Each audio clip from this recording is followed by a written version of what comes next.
नमस्कार दोस्तों, स्वागत है आपका मेरे YouTube चैनल विराज स्टडी IQ में। दोस्तों, आज मैं आपके लिए कनीय सहायक, पुलिस कांस्टेबल, दरोगा, फॉरेस्ट गार्ड, बंदी रक्षक, लेखपाल, पटवारी, लोअर PCS जितनी भी परीक्षाएं 2025 तक होनी है उन सभी के लिए प्रैक्टिस सेट लेकर आया हूं जो आपके सिलेबस के अकॉर्डिंग है।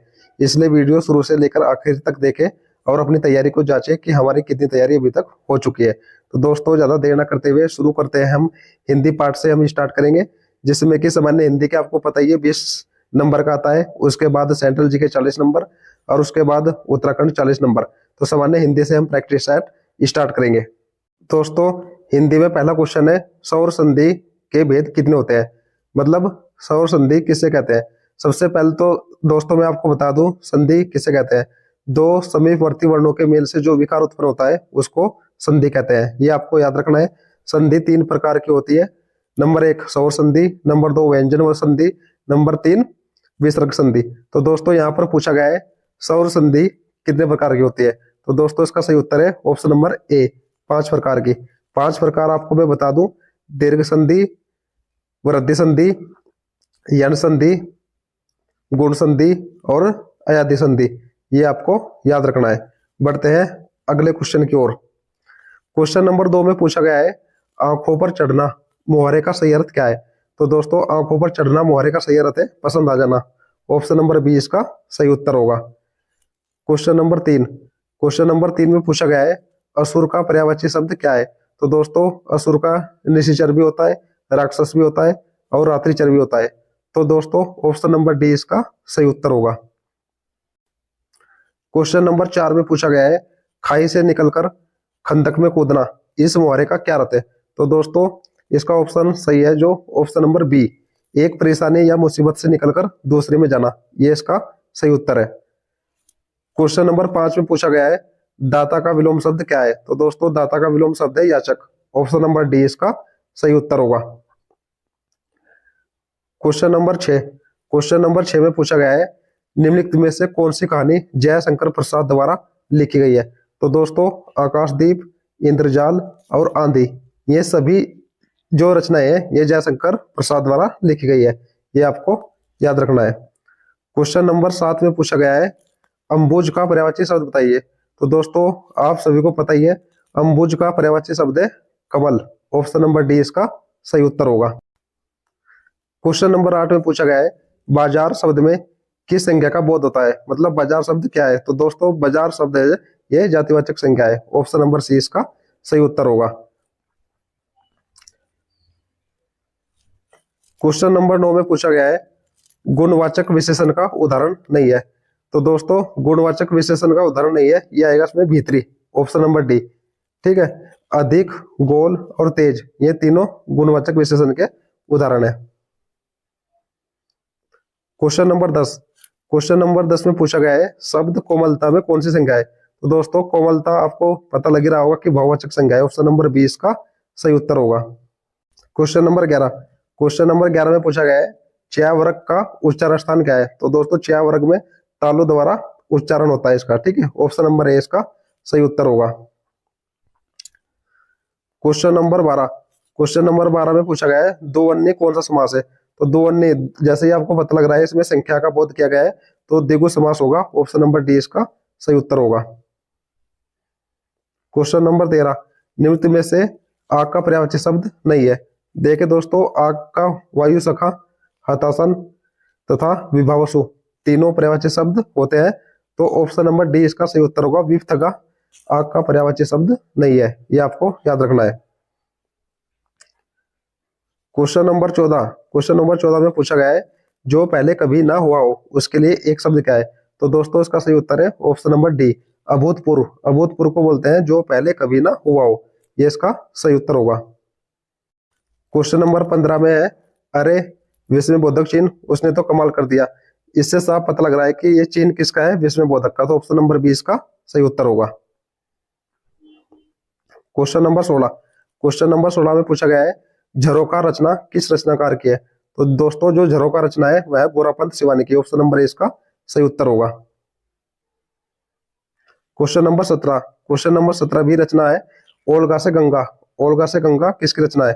तो दोस्तों ये है राहुल संकटयन। ऑप्शन नंबर सी इसका सही उत्तर होगा। क्वेश्चन नंबर 18, क्वेश्चन नंबर 18 में पूछा गया है सुमित्रानंदन पंत का जन्म कब हुआ? तो दोस्तों ये हुआ था 1900 में। ऑप्शन नंबर ए इसका सही उत्तर होगा।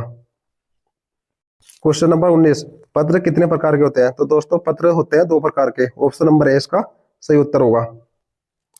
क्वेश्चन नंबर 20 जो कि हिंदी का लास्ट क्वेश्चन है, पत्रकारिता का मूल तत्व क्या है? बहुत इंपॉर्टेंट क्वेश्चन है, पत्रकारिता का मूल तत्व क्या है? तो दोस्तों इसका सही उत्तर है ऑप्शन नंबर सी, जिज्ञासा। ये आपको याद रखना है। अब बात करते हैं सामान्य अध्ययन की, जिसमें से 40 क्वेश्चन पूछे जाएंगे।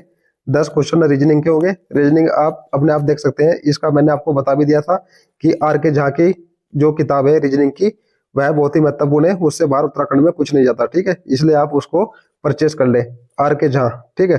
तो सामान्य अध्ययन से पहला क्वेश्चन स्टार्ट करते हैं। भारतीय राष्ट्रीय कांग्रेस के निमित्त में से कौन से सत्र में मौलिक अधिकारों और राष्ट्रीय आर्थिक नीति, ठीक है, मौलिक अधिकारों और राष्ट्रीय आर्थिक नीति के प्रस्ताव को पारित किया गया था? तो दोस्तों ये किया गया था कराची 1931 में। ऑप्शन नंबर सी इसका सही उत्तर होगा। क्वेश्चन नंबर 2 है, चित्तरंजन दास की मृत्यु के बाद स्वराज पार्टी कई गुटों में बट गई। इसके अनुक्रियाशीलवादी गुट ने किस उद्देश्य के लिए कार्य किया? तो दोस्तों इसका जो सही उत्तर है वह है ऑप्शन नंबर ए, अंग्रेजों के साथ सहयोग करके हिंदुओं के हितों की रक्षा करना। ये इसका सही उत्तर है। यही जो अनुक्रियाशीलवादी गुट थे उनका उद्देश्य रहा। क्वेश्चन नंबर 3 में पूछा गया है, जो कि बहुत ही महत्वपूर्ण है, न्यू इंडिया और कॉमनवेल्थ नामक समाचार पत्र किसके द्वारा शुरू किए गए? तो दोस्तों इसका सही उत्तर है option number C, Annie Besant के द्वारा। क्वेश्चन नंबर 4, क्वेश्चन नंबर 4 में पूछा गया है, इंपीरियल रिकॉर्ड विभाग, इंपीरियल रिकॉर्ड विभाग जैसे अब भारतीय राष्ट्रीय अभिलेखागार कहा जाता है, की स्थापना कब हुई थी? तो दोस्तों ये हुई थी 1891 में। ऑप्शन नंबर डी इसका सही उत्तर होगा। क्वेश्चन नंबर 5 में पूछा गया है, भारत की आजादी के बाद पेप्सू क्या बना? तो दोस्तों जो पेप्सू था पंजाब का राज्य, ये बना पार्ट बी राज्य। ऑप्शन नंबर बी इसका सही उत्तर होगा। इसको आप याद रखें, बहुत ही इंपॉर्टेंट क्वेश्चन है। क्वेश्चन नंबर 6, क्वेश्चन नंबर 6 में पूछा गया है, निम्नलिखित में से गुरु ग्रंथ साहिब के मूल लेखक कौन है? तो दोस्तों इसका सही उत्तर होगा भाई गुरुदास। ऑप्शन नंबर ए इसका सही उत्तर होगा। क्वेश्चन नंबर 7, क्वेश्चन नंबर 7 में पूछा गया है, निम्नलिखित में से किसे वर्नाकुलर प्रेस अधिनियम को रद्द किया गया?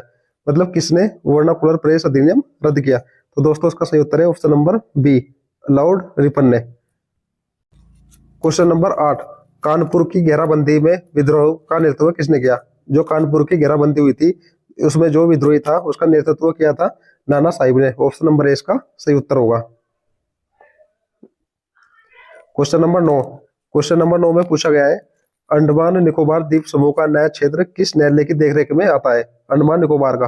तो दोस्तों इसका सही उत्तर है option number B, Port Blair में कोलकाता हाईकोर्ट की सर्किट बेंच के अंतर्गत अंडमान निकोबार द्वीप समूह का नया क्षेत्र आता है। ये आपको याद रखना है। क्वेश्चन नंबर 10, क्वेश्चन नंबर 10 में पूछा गया है, निम्नलिखित में से किस देश में एशिया में सर्वप्रथम बड़े पैमाने पर औद्योगिकरण हुआ? तो दोस्तों जो सबसे तरक्की वाला देश था जिसमें सर्वप्रथम बड़े पैमाने पर औद्योगिकरण हुआ वह था जापान। ऑप्शन नंबर सी इसका सही उत्तर होगा। क्वेश्चन नंबर 11, संविधान के किस अनुच्छेद में कहा गया है कि सभी सार्वजनिक स्थान सभी नागरिकों के लिए खुले हुए हैं? तो दोस्तों जो सभी सार्वजनिक स्थान है सभी नागरिकों के लिए खुले हुए हैं, यह कहा गया है अनुच्छेद 15 के 2 में। ऑप्शन नंबर ए इसका सही उत्तर होगा। क्वेश्चन नंबर 12, क्वेश्चन नंबर 12 में पूछा गया है, भारत का जो अटॉर्नी जनरल है किसके द्वारा नियुक्त किया जाता है? तो ये किया जाता है राष्ट्रपति द्वारा। ऑप्शन नंबर बी इसका सही उत्तर होगा। क्वेश्चन नंबर 13, क्वेश्चन नंबर 13 में पूछा गया है, निम्नलिखित में से कौन सा मौलिक अधिकार भारत के नागरिकों के लिए है, विदेशों के लिए नहीं? तो दोस्तों इसका सही उत्तर होगा विचार और अभिव्यक्ति की स्वतंत्रता का अधिकार। ऑप्शन नंबर ए इसका सही उत्तर होगा। क्वेश्चन नंबर 14, नागरिक मामलों, आपराधिक मामले और संवैधानिक मामले निम्नलिखित में किसके अधिकार क्षेत्र में आते हैं? तो दोस्तों इसका सही उत्तर है ऑप्शन नंबर ए, अपील न्यायिक क्षेत्र के अंतर्गत ये सभी अधिकार आते हैं। क्वेश्चन नंबर 15, क्वेश्चन नंबर 15 में पूछा गया है, राष्ट्रपति चुनाव के लिए मतदान करने वाले इलेक्टोरल कॉलेज में कौन होते हैं? तो दोस्तों ये होते हैं लोकसभा, राज्यसभा, राज्यों और केंद्र शासित राज्यों के चुने हुए सदस्य, जो कि राष्ट्रपति चुनाव के मतदान के लिए इलेक्टोरल कॉलेज में आते हैं। ठीक है, ये आपको याद रखना है। क्वेश्चन नंबर 16, क्वेश्चन नंबर 16 में पूछा गया है, भारतीय संविधान के भाग 4 अनुच्छेद 36 से 51 तक जो तक नीति निर्देशक सिद्धांत है, निम्नलिखित विकल्पों में उस विकल्प को चुनिए जिनमें गांधीवादी सिद्धांतों का दायरा शामिल है। मतलब जिसमें गांधीवादी सिद्धांतों का दायरा शामिल है। तो ऑप्शन नंबर 20 का सही उत्तर होगा। अनुच्छेद 40, 47, 48 के अंतर्गत ही गांधीवादी सिद्धांतों का दायरा आता है, ये आपको याद रखना है। क्वेश्चन नंबर 17, क्वेश्चन नंबर 17 में पूछा गया है, निम्नलिखित में से कौन सा अनुच्छेद संविधान के प्रारंभ में नागरिकता से संबंधित है। तो दोस्तों इसका सही उत्तर है ऑप्शन नंबर ए, अनुच्छेद 5 के अंतर्गत नागरिकता का सिद्धांत आता है, ये आपको याद रखना है। क्वेश्चन नंबर 18, क्वेश्चन नंबर 18 में पूछा गया है, वार्षिक वित्तीय विवरण का प्रावधान किस अनुच्छेद में है। तो दोस्तों यह है अनुच्छेद 112 में, ऑप्शन नंबर 20 का सही उत्तर होगा। क्वेश्चन नंबर 19, क्वेश्चन नंबर 19 में पूछा गया है, निम्नलिखित में कौन सा राज्य परिषद के पूर्व पदाधिकारी अध्यक्ष है। तो दोस्तों जो राज्य परिषद के पूर्व पदाधिकारी अध्यक्ष होते हैं वो होते हैं उपराष्ट्रपति, ऑप्शन नंबर डी इसका सही उत्तर होगा। क्वेश्चन नंबर 20, क्वेश्चन नंबर 20 में पूछा गया है, एस के धर समिति कब बनाई गई। तो एस के धर समिति थी वह जून 1948 में बनाई गई, ऑप्शन नंबर सी इसका सही उत्तर होगा। क्वेश्चन नंबर 21, क्वेश्चन नंबर 21 में पूछा गया है, किस उर्वरक में मिट्टी के पीएच मान को कम करने की क्षमता होती है। मतलब मिट्टी का पीएच मान कम कौन करता है। तो दोस्तों इसका सही उत्तर है potash muriate, option number D इसका सही उत्तर होगा। क्वेश्चन नंबर 22, क्वेश्चन नंबर 22 बहुत इंपोर्टेंट क्वेश्चन है, चक्रशिला वन्यजीव अभयारण्य किस राज्य में है। तो दोस्तों ये है असम में, ऑप्शन नंबर ए इसका सही उत्तर होगा। क्वेश्चन नंबर 23 में पूछा गया है, राष्ट्रीय जैव विविधता प्राधिकरण कहाँ है। तो दोस्तों राष्ट्रीय जैव विविधता प्राधिकरण है चेन्नई में, ऑप्शन नंबर 20 का सही उत्तर होगा। क्वेश्चन नंबर 24, क्वेश्चन नंबर 24 में पूछा गया है, भारत का पहला समुद्री जैव विविधता के लिए राष्ट्रीय केंद्र कहाँ है। तो दोस्तों यह है जामनगर में, और जामनगर कहाँ है, यह है गुजरात में, यह आपको याद रखना है। क्वेश्चन नंबर 25, क्वेश्चन नंबर 25 में पूछा गया है, अंतर्राष्ट्रीय स्वतंत्र प्रेस दिवस कब मनाया जाता है। तो यह मनाया जाता है 3 मई को, ऑप्शन नंबर 20 का सही उत्तर होगा। क्वेश्चन नंबर 26 में पूछा गया है, भारत में तेल के दामों को कौन निश्चित करता है।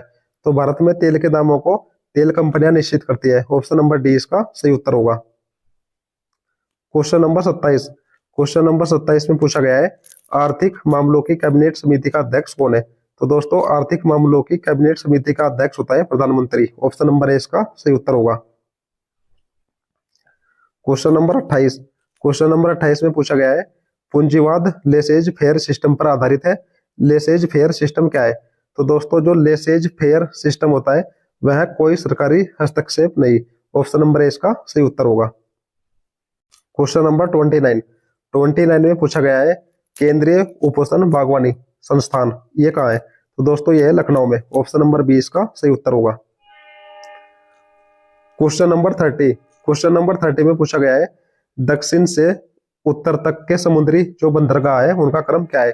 तो दोस्तों दक्षिण से तिरुवनंतपुरम, कोचीन, फिर कालीकट, फिर मंगलोर, ऑप्शन नंबर सी इसका सही उत्तर होगा। केरल से स्टार्ट होते हैं, ठीक है दोस्तों।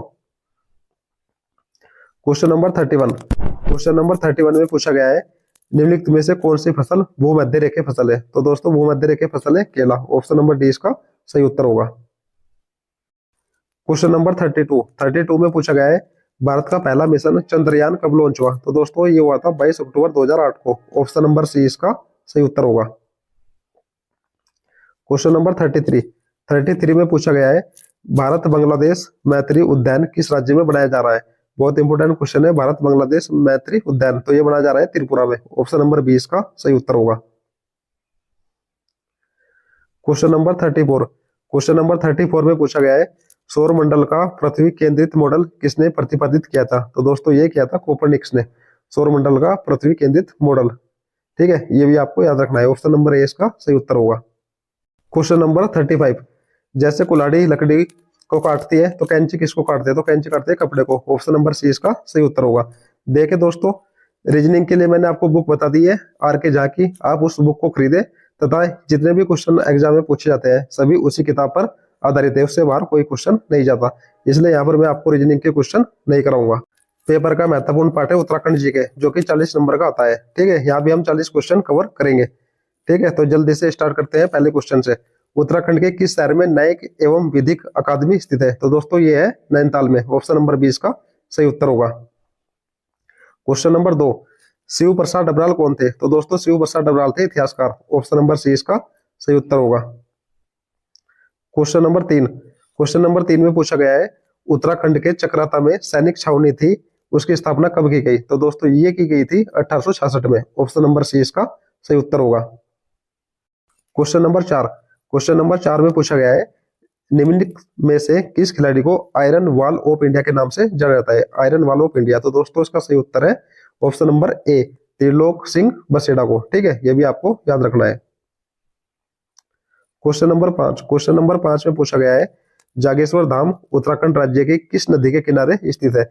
जागेश्वर धाम, ठीक है, तो दोस्तों ये है जटागंगा के किनारे स्थित। ऑप्शन नंबर डी इसका सही उत्तर होगा। क्वेश्चन नंबर 6, क्वेश्चन नंबर 6 में पूछा गया है प्रत्येक वर्ष 5वें धाम यात्रा खतलिंग रुद्रा देवी का आयोजन उत्तराखंड के किस शहर में किया जाता है? तो दोस्तों खतलिंग रुद्रा देवी का जो आयोजन होता है वह उत्तराखंड के टिहरी गढ़वाल में होता है। ऑप्शन नंबर 20 का सही उत्तर होगा। क्वेश्चन नंबर 7 में पूछा गया है वर्ष 2011 के अनुसार उत्तराखंड की कुल जनसंख्या में शिशु जनसंख्या कितने परसेंट है? तो दोस्तों उत्तराखंड की कुल जनसंख्या में शिशु जनसंख्या है 13.44%। तो ऑप्शन नंबर सी इसका सही उत्तर होगा। क्वेश्चन नंबर 8, क्वेश्चन नंबर 8 में पूछा गया है उत्तराखंड के किस व्यक्ति को सर्वप्रथम द्रोणाचार्य पुरस्कार से सम्मानित किया गया? तो दोस्तों हरि सिंह थापा को सर्वप्रथम द्रोणाचार्य पुरस्कार से सम्मानित किया गया था। क्वेश्चन नंबर 9 में पूछा गया है प्रसिद्ध साहित्यकार शैलेश मटियानी का जन्म उत्तराखंड के किस जनपद में हुआ? तो दोस्तों शैलेश मटियानी का जन्म हुआ था अल्मोड़ा में। ऑप्शन नंबर डी इसका सही उत्तर होगा। क्वेश्चन नंबर 10, क्वेश्चन नंबर 10 में पूछा गया है उत्तराखंड राज्य में राजनीतिक चेतना के विस्तार के लिए हरगोविंद पंत तथा गोविंद वल्लभ पंत ने हैप्पी क्लब की स्थापना कब की? तो दोस्तों हैप्पी क्लब की स्थापना की थी हरगोविंद पंत व गोविंद वल्लभ पंत ने, और ये की थी 1903 में। तो ऑप्शन नंबर सी इसका सही उत्तर होगा। क्वेश्चन नंबर 11, क्वेश्चन नंबर 11 में पूछा गया है भीष्म अनकाल किस टेरी नरेश के काल में आया? मतलब जो अन्न अकाल पड़ा था वह पड़ा था प्रताप शाह के काल में। ऑप्शन नंबर सी इसका सही उत्तर होगा। क्वेश्चन नंबर 12, क्वेश्चन नंबर 12 में पूछा गया है टिहरी में कीर्ति शाह ने कितनी पाठशालाओं का निर्माण किया? बहुत इंपोर्टेंट क्वेश्चन है। तो टिहरी में कीर्ति शाह ने किया था 25 पाठशालाओं का निर्माण, ये आपको याद रखना है। ऑप्शन नंबर डी इसका सही उत्तर होगा। क्वेश्चन नंबर 13 में पूछा गया है पहाड़ी राज्य में युवराज को क्या कहते हैं? तो युवराज को कहते हैं टीका। ऑप्शन नंबर सी इसका सही उत्तर होगा। क्वेश्चन नंबर 14, क्वेश्चन नंबर 14 में पूछा गया है प्रद्युमन शाह के ताम्रपत्र में सलान का फौजदार किसे नियुक्त किया गया था? तो दोस्तों सैलान का जो फौजदार था नियुक्त किया था वह किया था चंद्रमणि को। ऑप्शन नंबर ए इसका सही उत्तर होगा। क्वेश्चन नंबर 15, क्वेश्चन नंबर 15 में पूछा गया है ट्रेल ने एक नाली भूमि की माप कितनी निश्चित की? तो दोस्तों ट्रेल द्वारा एक नाली भूमि की माप 240 वर्ग गज। ऑप्शन नंबर डी इसका सही उत्तर होगा, निश्चित की गई थी। क्वेश्चन नंबर 16 में पूछा गया है सुदर्शन शाह की श्रवण मुद्रा के पिछले भाग में नीचे बद्रीनाथ किस भाषा में अंकित है? तो दोस्तों जो सुदर्शन शाह की श्रवण मुद्रा है उसके पिछले भाग में नीचे बद्रीनाथ लिखा हुआ है और बद्रीनाथ है अरबी भाषा में। तो ऑप्शन नंबर डी इसका सही उत्तर होगा। क्वेश्चन नंबर 17, क्वेश्चन नंबर 17 में पूछा गया है कीर्ति विलास रचना किस रचनाकार की है? तो दोस्तों कीर्ति विलास रचना है सदानंद डबराल की। ऑप्शन नंबर बी इसका सही उत्तर होगा। क्वेश्चन नंबर 18, क्वेश्चन नंबर 18 में पूछा गया है किस परमार शासक का राज्यकाल हिंदी के विकास के लिए प्रचलित रहा? तो दोस्तों फतेह पति शाह का राज्यकाल हिंदी के विकास के लिए प्रचलित रहा। तो ऑप्शन नंबर बी इसका सही उत्तर होगा। क्वेश्चन नंबर 19 में पूछा गया है गढ़वाल भूगोल टिहरी के तीर्थ वर्णन किसने लिखा? मतलब जो गढ़वाल भूगोल है उसमें टिहरी के तीर्थ वर्णनों के बारे में बताया गया है, यह लिखा था हरिदत्त शास्त्री ने। तो ऑप्शन नंबर सी इसका सही उत्तर होगा। क्वेश्चन नंबर 20, क्वेश्चन नंबर 20 में पूछा गया है ब्रह्मदेव जिसको ब्रह्मदेव के नाम से जाना जाता है कहाँ का राजा था? तो दोस्तों ब्रह्मदेव था जो वह लखनपुर का राजा था। ऑप्शन नंबर डी इसका सही उत्तर होगा। क्वेश्चन नंबर 21, क्वेश्चन नंबर 21 महत्वपूर्ण प्रश्न है बाबर परगना कितने खत में विभक्त था? तो दोस्तों बाबर परगना 5 खतों में विभक्त था। ऑप्शन नंबर ए इसका सही उत्तर होगा। क्वेश्चन नंबर 22 में पूछा गया है जो अनुसार भाबर में सबसे शक्तिशाली 4 सैन्य क्या कहलाते हैं। तो दोस्तों ये कहलाते हैं चौतरा। ऑप्शन नंबर ए इसका सही उत्तर होगा। क्वेश्चन नंबर 23 में पूछा गया है खाम तहसील कहाँ स्थित है। खाम तहसील तो दोस्तों ये थी भाबर में। ऑप्शन नंबर ए इसका सही उत्तर होगा। क्वेश्चन नंबर 24 में पूछा गया है उत्तराखंड में कस्तूरी मृग की कितनी जातियां हैं। तो कस्तूरी मृग की 4 जातियां हैं। ऑप्शन नंबर ए इसका सही उत्तर होगा। क्वेश्चन नंबर 25 में पूछा गया है कत्यूरियों की शीतकालीन राजधानी क्या थी। तो जो कत्यूरी थे उनकी शीतकालीन राजधानी थी डिकोली। ऑप्शन नंबर ए इसका सही उत्तर होगा। क्वेश्चन नंबर 26 में पूछा गया है जहांगीर हरिद्वार कब आया था। तो दोस्तों जहांगीर 1620 में हरिद्वार आया था। ऑप्शन नंबर सी इसका सही उत्तर होगा। क्वेश्चन नंबर 27 में पूछा गया है मनसा देवी मंदिर हरिद्वार किस पर्वत पर स्थित है। तो दोस्तों यह है विल्लू पर्वत पर। ऑप्शन नंबर ए इसका सही उत्तर होगा। क्वेश्चन नंबर 28 में पूछा गया है शमशान मंदिर कहाँ स्थित है। तो दोस्तों शमशान मंदिर कनकल हरिद्वार में स्थित है। ऑप्शन नंबर सी इसका सही उत्तर होगा। क्वेश्चन नंबर 29 में पूछा गया है देहरादून कब गढ़वाल मंडल में शामिल हुआ। तो दोस्तों देहरादून 1975 में गढ़वाल मंडल में शामिल हुआ था। क्वेश्चन नंबर 30 में पूछा गया है देहरादून नगर निगम कब बना। तो दोस्तों देहरादून 9 दिसंबर 1998 ऑप्शन नंबर बी में नगर निगम बना था। 31 में पूछा गया है बैराटगढ़ किस चोटी पर स्थित है। तो दोस्तों बैराटगढ़ है चौरानी चोटी पर स्थित। ऑप्शन नंबर डी इसका सही उत्तर होगा। क्वेश्चन नंबर 32 में पूछा गया है रामताल गार्डन कहाँ स्थित है। तो दोस्तों रामताल गार्डन है चक्राता में। ऑप्शन नंबर बी इसका सही उत्तर होगा। क्वेश्चन नंबर 33 में पूछा गया है मसूरी की पहली इमारत मलिंगार होटल कब बनी थी। तो दोस्तों मलिंगार होटल बना था 1827 में। ऑप्शन नंबर ए इसका सही उत्तर होगा। 34 में पूछा गया है शंकराचार्य नगर की स्थापना कब हुई थी। तो दोस्तों शंकराचार्य नगर की स्थापना हुई थी 1967 में। ऑप्शन नंबर ए इसका सही उत्तर होगा। क्वेश्चन नंबर 35 में पूछा गया है स्कंद पुराण में उत्तरकाशी किस स्थान का वर्णन है। तो स्कंद पुराण में उत्तरकाशी के लिए बाड़ाहाट का प्रयोग हुआ है। तो ऑप्शन नंबर डी इसका सही उत्तर होगा। क्वेश्चन नंबर 36 में पूछा गया है उज्जैन किला कहाँ स्थित है। तो दोस्तों उज्जैन किला है काशीपुर में। ऑप्शन नंबर ए इसका सही उत्तर होगा। 37 में पूछा गया है बालेश्वर मंदिर का निर्माण किसने किया। तो दोस्तों बालेश्वर मंदिर का निर्माण किया था जगन्नाथ मिस्त्री ने। ऑप्शन नंबर ए इसका सही उत्तर होगा। क्वेश्चन नंबर 38 में पूछा गया है मीठा रीठा साहिब में गुरुद्वारा का निर्माण कब हुआ। तो दोस्तों मीठा रीठा साहिब में गुरुद्वारे का निर्माण हुआ था 1960 में। ऑप्शन नंबर सी इसका सही उत्तर होगा। क्वेश्चन नंबर 39 में पूछा गया है निम्न में से कौन बद्रीनाथ मंदिर के 3 भागों में से नहीं है। तो दोस्तों बद्रीनाथ मंदिर 3 भागों में विभक्त है जिनके नाम है सिंहद्वार मंडल और गर्भगृह। तो ये तीनों बद्रीनाथ मंदिर के भाग है। तो इसमें सही उत्तर होगा इनमें से कोई नहीं। ठीक है ये आपको याद रखना है। आज की सीरीज का लास्ट क्वेश्चन है आदि बद्री की स्थापना किसके समय हुई। तो दोस्तों आदि बद्री मंदिर की स्थापना हुई थी गुप्त के शासनकाल में। ठीक है तो ऑप्शन नंबर बी इसका सही उत्तर होगा। दोस्तों वीडियो आपको कैसे लगी, अच्छी लगी तो हमारे चैनल को सब्सक्राइब करें। चैनल का नेम है विराज स्टडी IQ। ऐसे ही आपको 100 क्वेश्चन की सीरीज मिलती रहेगी। ठीक है लगातार आप अपनी तैयारी में रहिए। एग्जाम 2025 में सभी होने हैं जो भी एग्जाम रुके हुए हैं।